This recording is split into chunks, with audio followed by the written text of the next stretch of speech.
আজকে দুপুরের খাবার হয়েছে পাতলা ডাল, সাথে কই মাছ, টাকি মাছের ভাজি, টাকি মাছের ভর্তা, কই মাছের ভাজি, সাথে কচু ভাজবো গোল গোল করে, আর ভাজবো হচ্ছে এই আলু গোল গোল করে ভাজবো, আর সাথে ডাল আছে।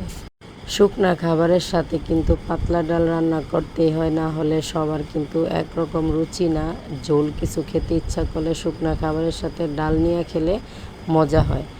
আর মাছগুলা ভর্তা করব, টাকি মাছের ভর্তা আমার শ্বশুরের জন্য করব। সবগুলা বাজার জন্য নিয়েছিলাম, উনি বলে আমাকে ভর্তা করে দাও। যাই হোক, আমাদের জন্য কই মাছগুলা ভাজবো। আর বিলের টাটকা ফ্রেশ মাছ শুধু ঝোল রান্না করে খাই, ভুনা করে খাই, কিন্তু এরকম ভাজা খাওয়া হয় না।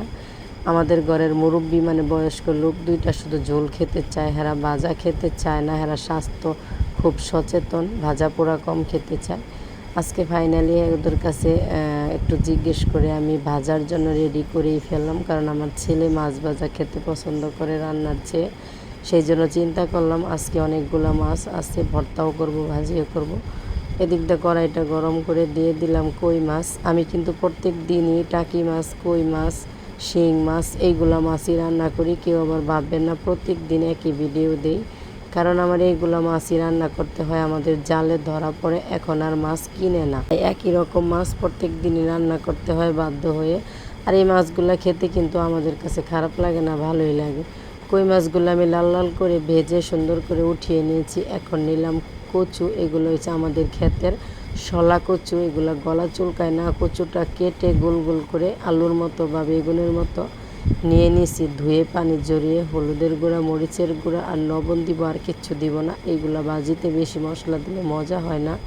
তারপরে অল্প তেলে সুন্দর করে ভাজবো, কম করে তেল দিয়েছি, আর খুব অল্প তেলে অল্প অল্প তেল দিয়ে দিয়ে অনেক সুন্দর করে ভাজবো। আর এইভাবেই ভাজা খেতে আমার কাছে মজা লাগে। আমি ডোবা তেলে খুব কমই ভাজা পোড়া রান্না করি।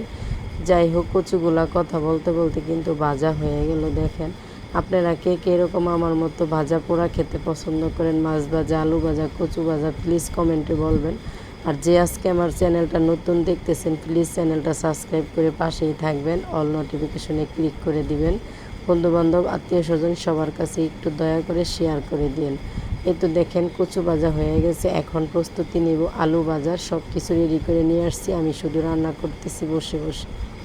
আর যারা পুরান বন্ধুরা আছেন আমার পরিবারের লোক, অবশ্যই তাদেরকে অসংখ্য ধন্যবাদ। প্রত্যেক দিন আমার ভিডিওগুলো নিয়মিত দেখেন, লাইক দিয়ে পুরো ওয়াচ করেন, কমেন্ট করেন, তাদেরকে আমার মনের গভীর থেকে ধন্যবাদ। যারা দেশ ও দেশের বাহির থেকে দেখতেছেন তাদেরকে অসংখ্য অসংখ্য ধন্যবাদ। প্লিজ বেশি বেশি দেখবেন, চ্যানেলটা সাবস্ক্রাইব করবেন, অল নোটিফিকেশনে ক্লিক করে দিবেন। সবাই সবাইকে সাপোর্ট করতে হয়, আপনারা সাপোর্ট না করলে আমাদের মতো মানুষগুলো কোথায় যাবে বলেন।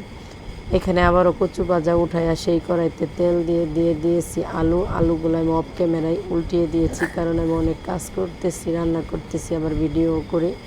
সংসারে একা থাকলে যা হয়, শাশুড়িও কাজ করে, আমিও করি, তারপরও বউ মানুষের কাজটা একটু বেশি।